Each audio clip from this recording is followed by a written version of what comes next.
Blackie. Hi, baby. Watch me. How's that? Spending your money knocking tins down. A nice guy, you. Why aren't you taking me to a show or something if you got so much jack to throw away? Oh, listen, Midge, a fella can't go to shows all the time. He's got to have some recreational exercise. Some what? Recreational exercise. That's what the charity worker told me. He said I look kind of peaked and I ought to have some exercise to build up my body. I suppose you could see there wasn't no hope for your mind. Yes. Say, what do you think I am, a feeblo? Listen, I don't want to beat, but your baby would like some new bracelets. How will you get me? Sure, that's Jake with me. Only leave me finish this frame I got coming up, will you? When am I getting a bracelet? Listen, baby, I got a nice little box all promoted. All I got to do is punch it, and you'll have everything your main pump wants. You going to crack a safe? When? Tonight. And tomorrow, you wait and see, baby.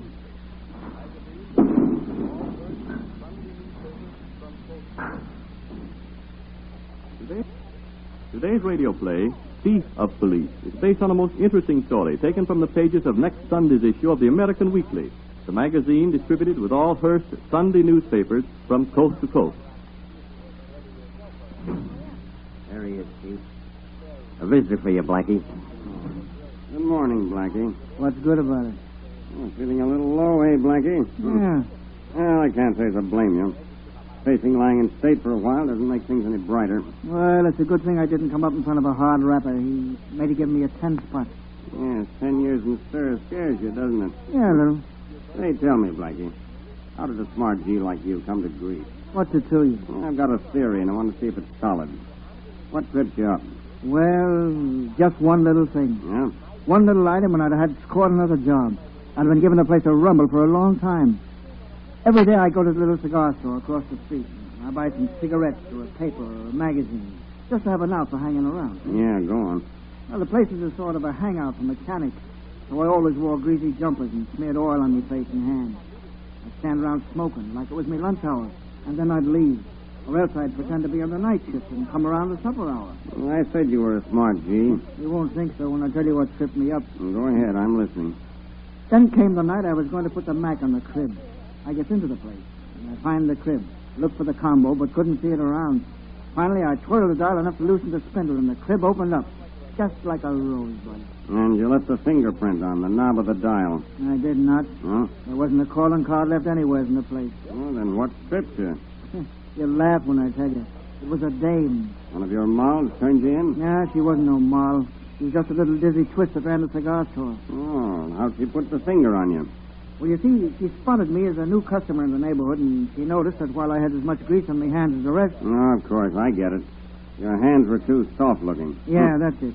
She beefed for John Law. Picked me out of the gallery. Yeah, and I'm going up the river all on account of not having a callus on the old biscuit hook. Yeah, the same old story. Yeah, what do you mean? Oh, you G's never use all the brains you have. Now, if I'd have been doing that job, I'd have just worn more ordinary clothes and posed as a white-collar worker. Say, the turnkey called you chief. But who are you? I'm a police chief. But I'm interested in how you G's work. Yeah?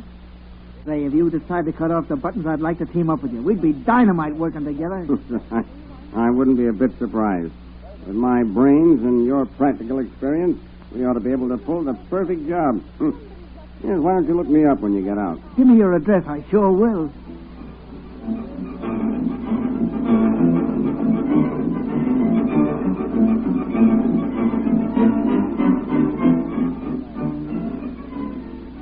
Blackie serves his time, and when he gets out, he hurries to see the police chief.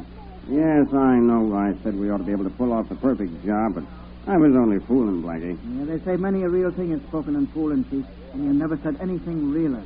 Why, me and you would be unbeatable. I'll go back into the game with you. No, Blackie, I can't. Oh, sure you can. We'd be rich in no time. Listen, I got the rumble on a straw jug, a small-town bank that's just waiting to be punched. Yes, but I couldn't possibly team up with you, Blackie. I'm still a police chief. I'd have to give up my job. Nick, pay right in the harness. Why, it'd be the best blind you can have. Thanks for the compliment, Blackie. And I'm afraid I can't risk it. Oh, gee, Chief. However, I'll tell you what I will do. What? I'll plan a job with you. Just for fun. A theoretical robbery. Just supposing we were going to pull it. Okay, but I'll bet you'll get sold on the idea before long.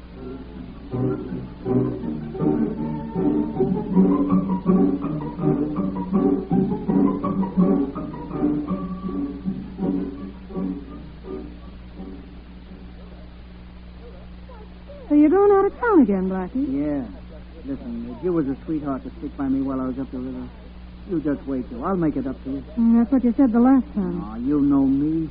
There ain't nobody but you in the whole world I care about, baby.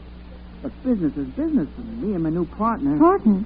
Look out he don't turn famous on you. Turn stool pigeon? The chief? Don't make me laugh. Chief? Who's the chief? Am I traveling in high society? Just ask me. Baby, my new partner is the head of all the buttons in town. Chief Cartwright.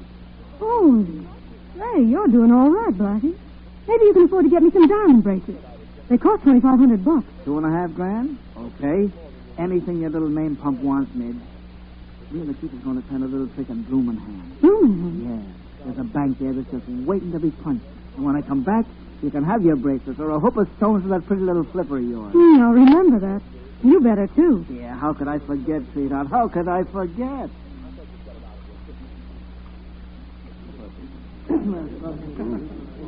ma'am. Mail ain't sorted yet.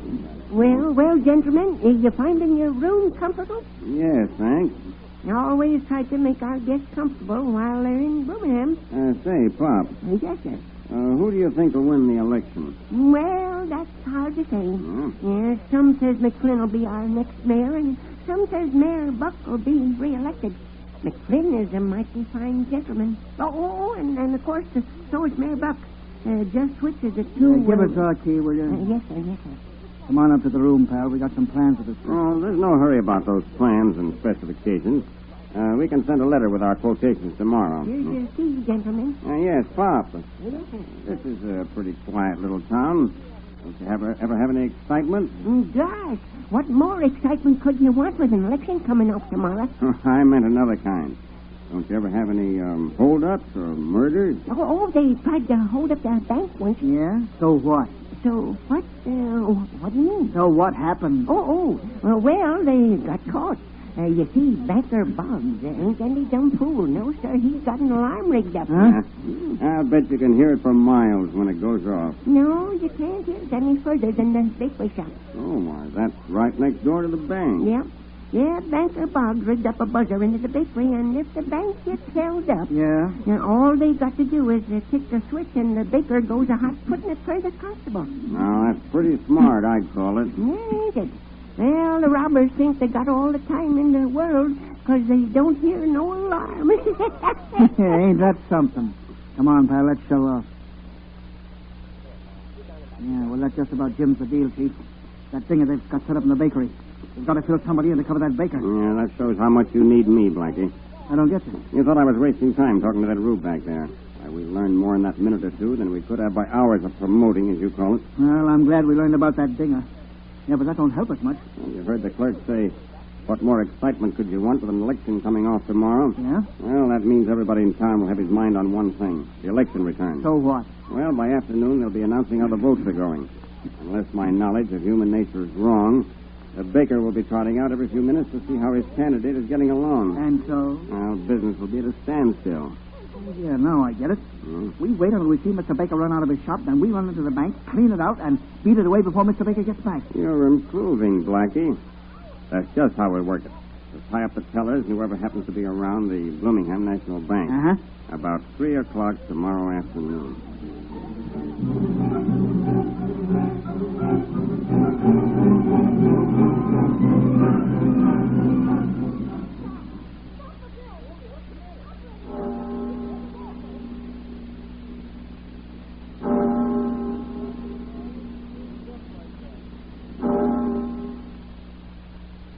There goes the baker into the drugstore, Blackie. Let's get to work. Hands up. And your mouth shut. We mean business. Line up there. All right, my friends. Now, don't make a move except to walk into that vault. Come on, march. I'll clean out the jack. Boy, this is going to be a pushover. Keep your hands up, folks. And not a sound out of you. Work fast, pal. We don't know how long the baker will be out. Okay, pal. Shut that crib door. Yeah. Yeah. Nice going, Blackie. Yeah, when we get in the car and out of town, I'll feel better. Well, there's no one around. They're all down at the newspaper office watching the bulletin board. Get underway, Blackie.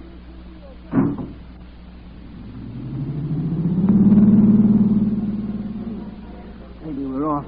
Clean fine as a whistle. Chief, you're there. Say, me and you is going to make history in this profession. No, Blackie. You would, me, not I.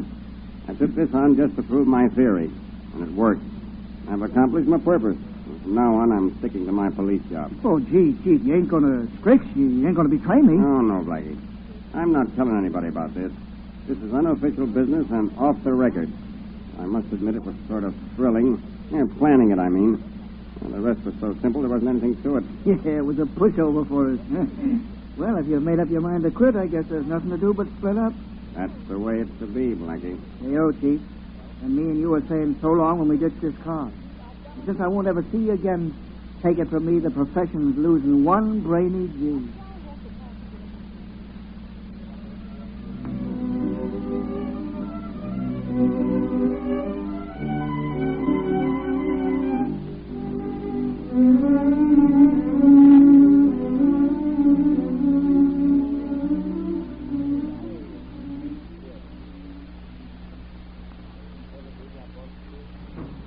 Gonna have a roommate, Blackie. All right, you. Get in there. Chief. Hello, Blackie. Well, I thought we weren't going to see each other again. No, you got copper-hearted and turned shameless. Midge warned me you would. What are you talking about, you dirty stool pigeon? I didn't turn you in. I wouldn't welch like you did. Like I did? Yeah. Say, you got me all wrong, Chief. Yeah? I never opened my trap to nobody after me and you was set up. I thought you must have tipped them off to me. Then how could they have learned about us and the Bloomington job? Well, I don't get it. We didn't leave no calling cards. They had a $2,500 reward out for our arrest. Yeah, can you tie that? $2.5 grand to land us in the Stone Mansion. Right this way. Right this way. Here he is, lady. Hello, Blackie. Ladies, well, how are you, baby? Well, you're looking pretty good yourself in that cage. I thought you was coming back from your little trip and buying me the diamond bracelet. Well, you see, Midge, well, you already got some diamond bracelets. Yeah, that's why I'm here. To thank you. To thank me? Sure. You gave them to me. I did? You must be feeble. Wait a minute, Blackie. Ask her how much they cost. How much did it cost me? $2,500. Well, Blackie, now you know why we're here. Midge, you turned me in. Sure I did, Blackie. Well, If you'd kept your promise and come back from Birmingham, I'd have had my bracelets, and you wouldn't have got the pair you're wearing now.